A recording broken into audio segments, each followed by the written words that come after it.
Hello everyone, and welcome to a new Daily Art Hub video. My name is Philip, and today I wanted to bring you a new video for cutting machine users. As I stated in my last video, I've recently surveyed our users and found that lots of you are cutting machine users, so I wanted to make sure to bring more videos and files for Daily Art Hub specifically for you. In my last video, I showed you how to make our new shadow boxes on your own cutting machines. Check that one out over at our channel. In doing so, I used my cutting machine mats so much that by the time I was done, all the stick on the mats were completely gone.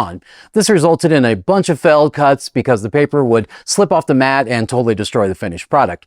Unfortunately, I only own 2 mats and both were done for. So instead of buying new ones, I went online and researched 3 different methods of re-adding stickiness to the mats. And I'm going to show you which method worked for me and which method didn't.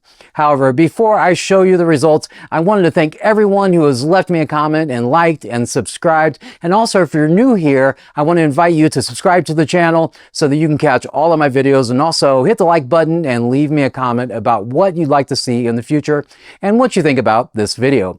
Also, if you have tried any of these methods of making your mats re-sticky, let me know which ones worked the best for you. With that being said, let's take a look at what happened when I tried these 3 different methods to reclaim the sticky on my mats. Here's my Cricut mat. I've been working these overtime lately because I've been test cutting all the new shadow boxes that we have listed over at dailyarthub.com. You can see here when I'm touching these, there's absolutely no sticky left at all on these, but hopefully when this video's done, we'll be changing all of that. I'm going to try 4 different methods to bring back the sticky to the Cricut mats that I found by searching on Google and YouTube. So when you do a search for making your Cricut mat sticky again, one of the most popular things people say to do is simply use Dawn dish soap, water, and a sponge. Most of them say you need to scrub the mat in circles like I'm doing here. After you have this thing entirely scrubbed, then they suggest removing all the soap with a flat card such as a hotel key card. I was sort of hopeful that this was going to work because when I was a kid, I used to play with these slimy wall walkers. I don't know if you're familiar with them, but they were a sticky rubber toy that you would throw against the wall and they would sort of walk down the wall because they were a bit sticky.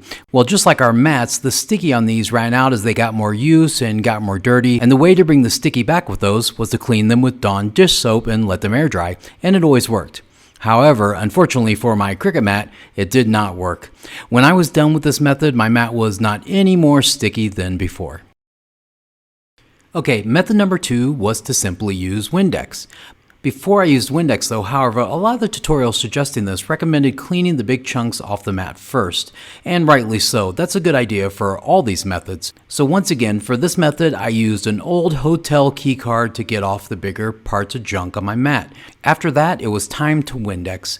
I used the Windex and then wiped it down with a paper towel and let it dry for a bit. However, unfortunately, when I came back to check it, there was no more sticky than before. In fact, there may have been less. So method 1 and 2 did not work for me at all. So let's get into method number 3. Okay, method number 3 is bringing out the big guns. For this one, we're going to use both a magic eraser and also a heat gun, or some people say you can just use a common hairdryer for this. So first I dampened my magic eraser and I got to scrubbing, doing the same sort of circles like I did with the Dawn dish soap. I went square by square, making sure not to miss any part of the mat, and took my time to get it totally clean. After I felt it was fully clean with the magic eraser, I then plugged in the heat gun and again went slowly and carefully heat drying the entire mat.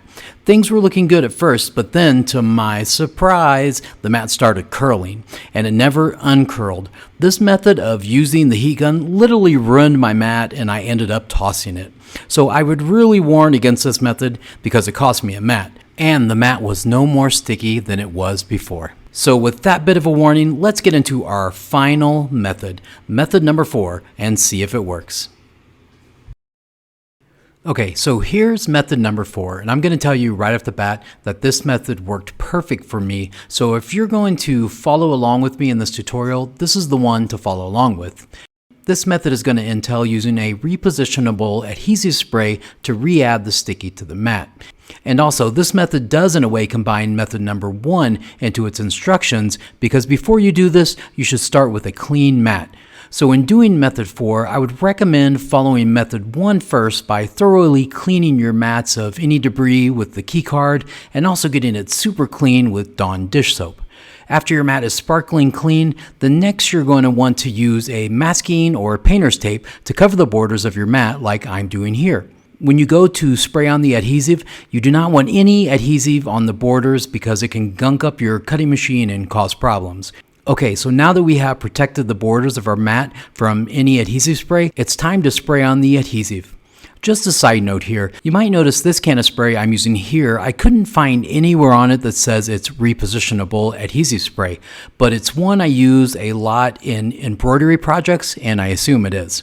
When you use a bottle of adhesive spray, I would highly recommend you use one that definitively says it is repositionable to avoid any troubles.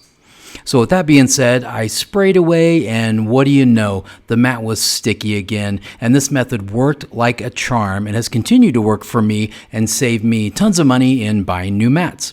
So I would definitely skip the videos that tell you methods 1 through 3 are the way to go and skip right to adding the sticky back to your mats using method number 4. Okay, so that's what worked best for me in trying to make my mats sticky again. Have you tried any of these methods? Please let me know in the comments if any of these worked for you, or if you know any other way to do this that I haven't shown here in this video. Also, I want to quickly remind you that over at our website, dailyarthub.com, we currently have a special going on where you can get full access to every graphic we have on our website for a one-time pay. This even includes everything we release in the future.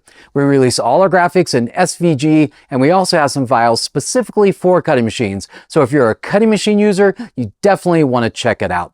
Okay, with that being said, be sure to like and subscribe and join us next time when we release a new Daily Art Hub video, and I will see you then.